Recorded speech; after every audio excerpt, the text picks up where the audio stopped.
Morning बच्चे, कैसे हैं आप सभी। एग्ज़ाम शुरू हो गया आप लोगों का, ठीक से दे रहे हैं ना एग्ज़ाम।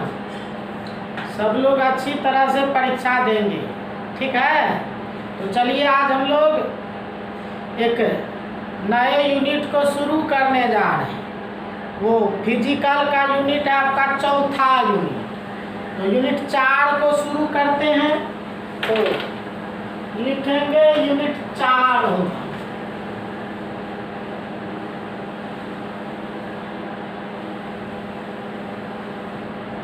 यूनिट 4 है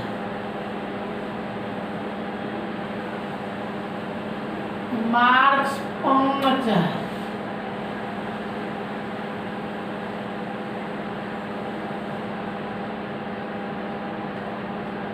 केमिकल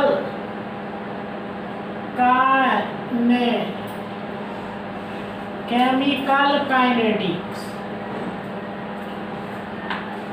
तो केमिकल काइनेटिक्स कहते हैं रासायनिक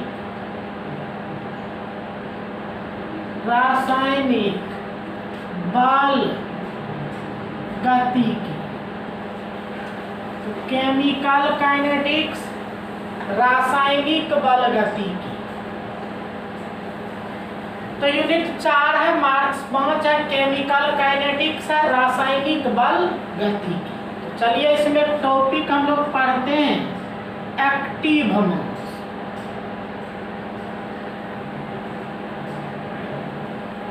active mass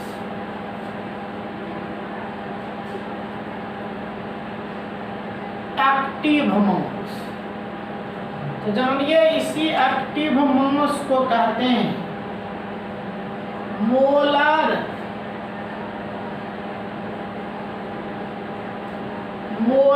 concentration.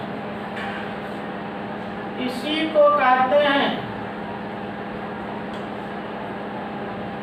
Molar concentration और कंसंट्रेशन।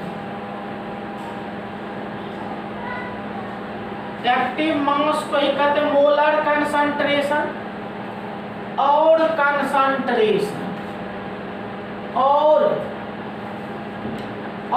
मोलरिटी। एक्टिव मास को ही कहा जाता है मोलर कंसंट्रेशन और कंसंट्रेशन और मोलरिटी, और हिंदी में कहते हैं मोलर। ये मोलर था। तो एक्टिव मास इसी को क्या कहें मोलर कंसंट्रेशन, इसी को कहते हैं कंसंट्रेशन, इसी को कहते हैं मोलरिटी, हिंदी में कहते हैं मोलरता। ये मोलरिटी मोलरता होता है। मोलर कंसंट्रेशन, कंसंट्रेशन, मोलरिटी, मोलरता। तो ये सब एक ही होता है। मोलरता, एक्टिव मास, मोलर कंसंट्रेशन सब एक होता है। तो देखिए ये जो मोलर कंसंट्रेशन या मोलरता होता है, आप जानते हैं मोल प्रति लीटर। 1 लीटर घोल में जितना मोल रहता है, 1 लीटर घोल में जो मोल रहता है उसी को हम लोग कहते हैं मोलरता। तो किसी भी घोल के 1 लीटर में जितना मोल होता है, तो कहेंगे किसी भी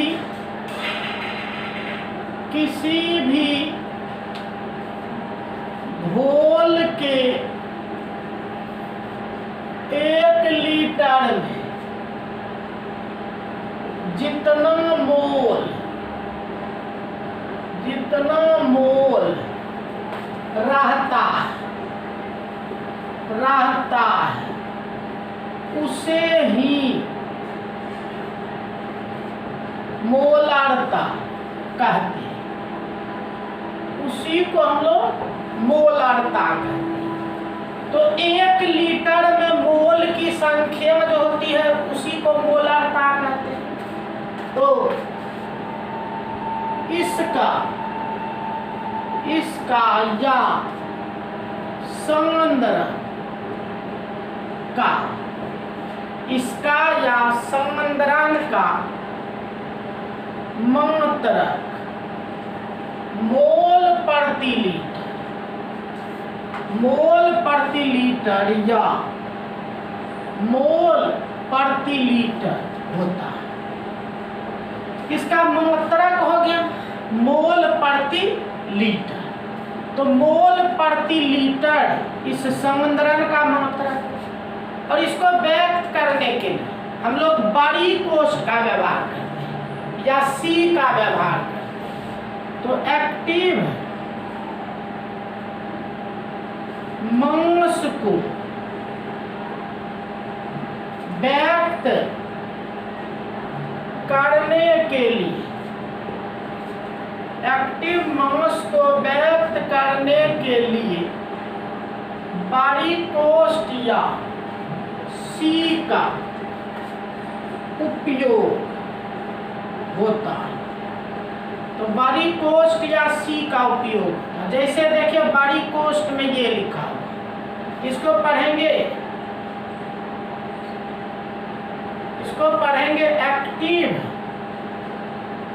मास of A, active mass of ए।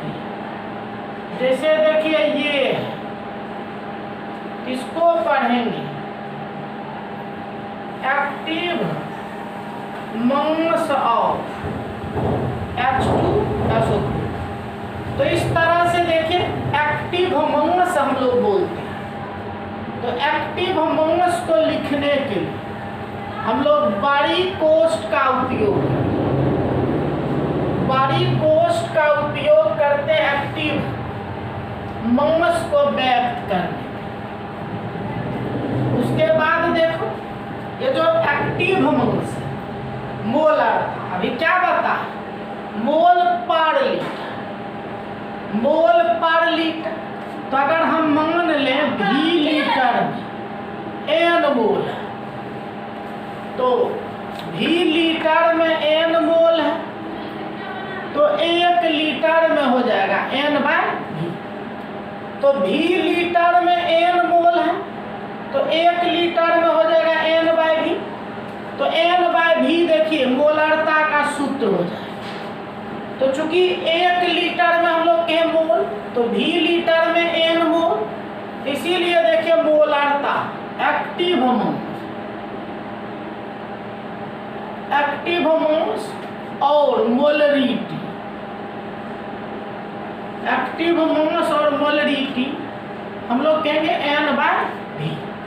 तो एन बाय भी होता है एक्टिव मास और मोलरिटी एन बाय भी। और ये देखो एन क्या है, यह है नंबर ऑफ मोल, मोल। और नंबर ऑफ मोल जानते आप, वेट इन ग्राम बटे मोलेकुलर वेट। तो नंबर ऑफ मोल एन क्या, तो वेट इन ग्राम बटे मोलेकुलर वेट। तो वेट इन ग्राम बटे मोलेकुलर वेट, वेट इन ग्राम को W लेते हैं, मोलेकुलर वेट को M ले लेते हैं। तो वेट बटे मोलेकुलर वेट, तो N बराबर हो गया W/M। इसीलिए देखिए एक्टिव मास और मोलरिटी, तो एक्टिव मास और मोलरिटी क्या के N/V, और N का मान बैठा दो तो देखो W/MV। तो इस तरह से देखिए आपको मोलरता या एक्टिव मास निकालने का सूत्र बना। इससे हम लोग मोलरता निकाल सकते हैं, एक्टिव मास निकाल सकते हैं। तो N तो पढ़े, N क्या है, तो N है घुल्ल का मोल, N है घुल्ल का मोल। भी देखो यह घोल का आयतन लीटर में, तो घोल का आयतन है लीटर में, तो भी है घोल का आयतन लीटर में। जैसे मान लीजिए आपको 250 ml लेना, हम लोग को भी लेना है 250/1000, मतलब 1/4 लीटर। तो इस तरह से देखिए जब भी आपको ml में देगा तो उसको आपको क्या करना, पहले लीटर बना लेना। लीटर बना लेंगे फिर आगे काम करेंगे। तो पहले लीटर बना लेना पड़ेगा। तो देखिए भी एन सीख गए हम लोग, भी सीख गए। डब्लू तो आप जानते हैं, यह घुल का भार, यह घुल का भार। और एम है घुल का अनुभार, ये घुल का अनुभार है। तो इस तरह से देखिए हम लोग का निकाल सकते हैं। आप सब कुछ दे दिए, तो इस तरह से आप बना सकते हैं, मोलरता निकाल सकते हैं। जैसे देखिए NaOH के 200 ml घोल में NaOH का 20 ग्राम घुला हुआ है, तो इस घोल का मोलरता क्या होगा। अब देखिए मोलरता हमको निकालना, तो मोलरता निकालना है तो देखिए हम लोग सब कुछ पता करते। हमको सूत्र है W/mv। तो देखो W भार देखो दिया हुआ 20 ग्राम, ये W हो गया 20 ग्राम। फिर देखिए M क्या है, M है अनुभार। तो अनुभार NaOH का निकालिए, तो NaOH का निकालिए तो सोडियम का 23, ऑक्सीजन का 16, हाइड्रोजन का देखो 40 हो जाए। NaOH W हो गया, M हो गया, W हो गया, M हो गया। अब भी देखो तो कितना ml है, 200 ml है। तो देखिए 200/1000 कीजिएगा तो 1/5 लीटर हो गया। तो 1/5 लीटर हो गया। अब देखो हम निकालेंगे मोलरता। तो मोलरता जानते हैं W/mv, और W/mv तो देखो W दिया 20/m कितना दिया है, m दिया है 40, और v कितना दिया है तो 1/5, 5 ऊपर चला जाए। तो देखिए 20 दूनी 40 कितना हो गया 5/2 मतलब 2.5, यही आंसर। तो इस तरह से देखिए आप एक्टिव मास की गणना कर सकते। तो एक्टिव मास हम लोग निकाल सकते हैं इस तरह से। तो जिसको व्यक्त करने के लिए हम लोग बारीक कोष्ठ लेते हैं या सी लेते हैं। तो इस तरह से देखिए बारीक कोष्ठ या सी का व्यवहार करते हैं हम लोग। तो बारीक कोष्ठ या सी का व्यवहार करें तो इस तरह से आपका एक्टिव मास हो जाता है। अब चलो एक मेन पॉइंट देंगे, लिखो rate of reaction. Rate of reaction इसी को कहते हैं वेलोसिटी ऑफ रिएक्शन। तो रेट ऑफ रिएक्शन और वेलोसिटी ऑफ रिएक्शन कहते हैं अभिक्रिया की दर या वेग। तो अभिक्रिया की दर या वेग, तो देखिए अभिक्रिया की दर या वेग पे हम लोग काम करते हैं। अभिक्रिया की दर या वेग, तो देखो ये क्या है। तो अब देखिए कोई भी रिएक्शन है, जैसे मान लीजिए आप A से B बनाइए और A से B बनाइए, यही मान लीजिए आप रिएक्शन है। तो देखिए ये जानते हैं आप अभिकारक है, ये समय के साथ घटते जाएगा, और ये क्या होगा कि प्रोडक्ट है समय के साथ बढ़ते जाएगा। तो चूंकि रिएक्शन जब होगा तो रिएक्शन होगा तो ये घटते चला जाएगा अभिकारक, और उत्पाद क्या होगा, ये बढ़ते चला जाएगा। तो जब ये प्रत्येक सेकेंड ये जितना से घट जाएगा, किसी भी रासायनिक अभिक्रिया में अभिकारक का संबंध प्रत्येक सेकेंड जितना से घटेगा, या उत्पाद का संबंध प्रत्येक सेकेंड जितना से बढ़ेगा, उसी को हम लोग कहते हैं अभिक्रिया की दर, रेट ऑफ रिएक्शन कहते हैं। तो ये घटते जाएगा और ये बढ़ते जाएगा। तो घटने की दर और बढ़ने की दर जो होता है, और प्रत्येक सेकेंड की बात हम लोग करते हैं, तो उसी को हम लोग कहते हैं अभिक्रिया की दर कहते हैं। तो ये अभिक्रिया की दर होता है। तो लिखिए किसी भी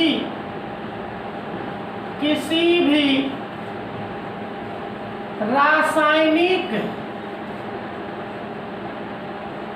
अभिक्रिया में अभिकारक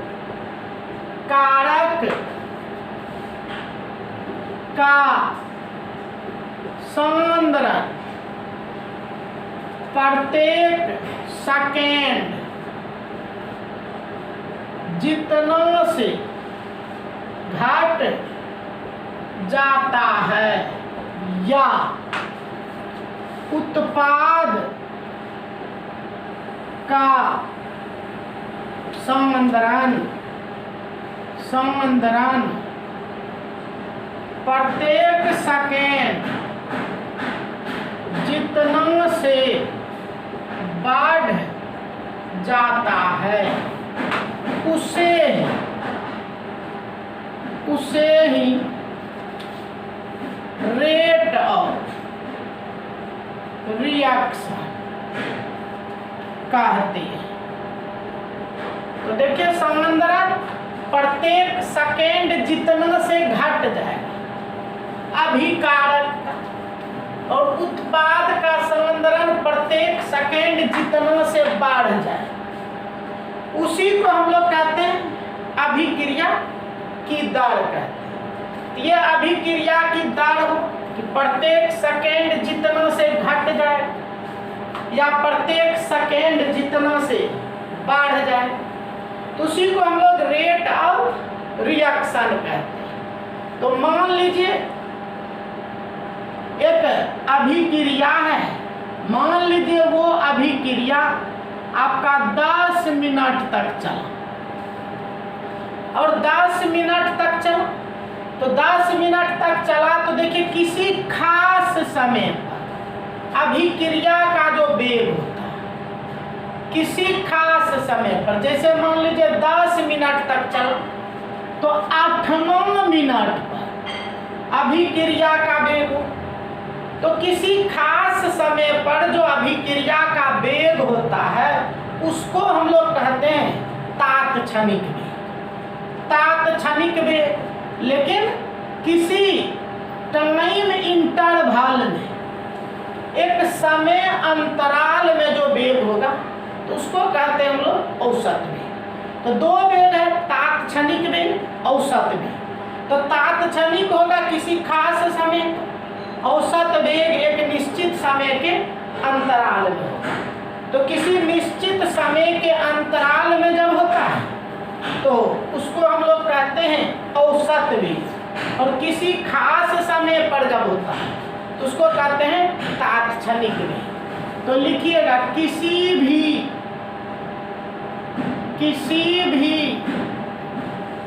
अभिक्रिया का वेग जो एक समय, किसी भी अभिक्रिया का वेग जो एक समय के, किसी भी अभिक्रिया का वेग जो एक समय के अंतराल में होता है उसे औसत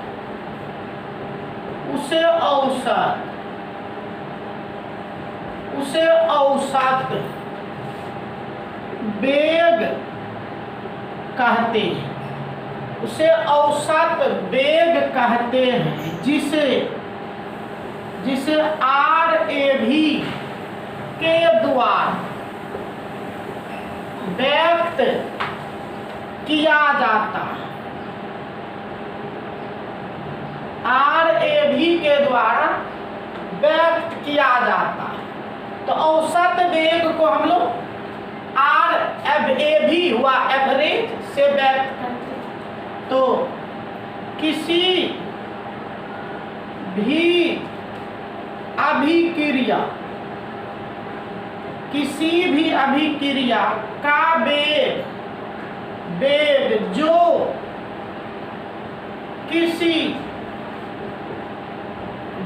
किसी खास समय पर होता है उसे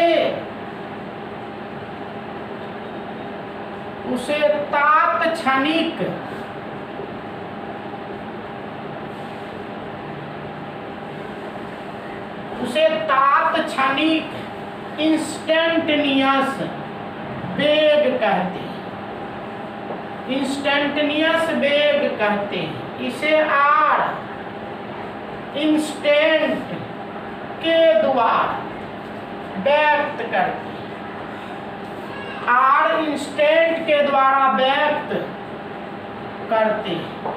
तो इस तरह से देखिए, दो हुआ, एक रेट एवरेज हुआ और रेट इंस्टेंटेनियस हुआ। तो रेट एवरेज होगा और रेट इंस्टेंटेनियस होगा किसी खास समय के अंतराल में और किसी खास समय पर हो। तो इस तरह से देखिए, खास समय के अंतराल में और खास समय पर हो। तो देखिए हम लोग जो व्यक्त करते हैं R, मान लीजिए कि ये जो रेट इंस्टेंटेनियस होता है, तो मान लीजिए किसी रेट इंस्टेंटेनियस जो है इसको हम लोग व्यक्त करते हैं जी, रेट इंस्टेंटेनियस को कहते हैं dc/dt।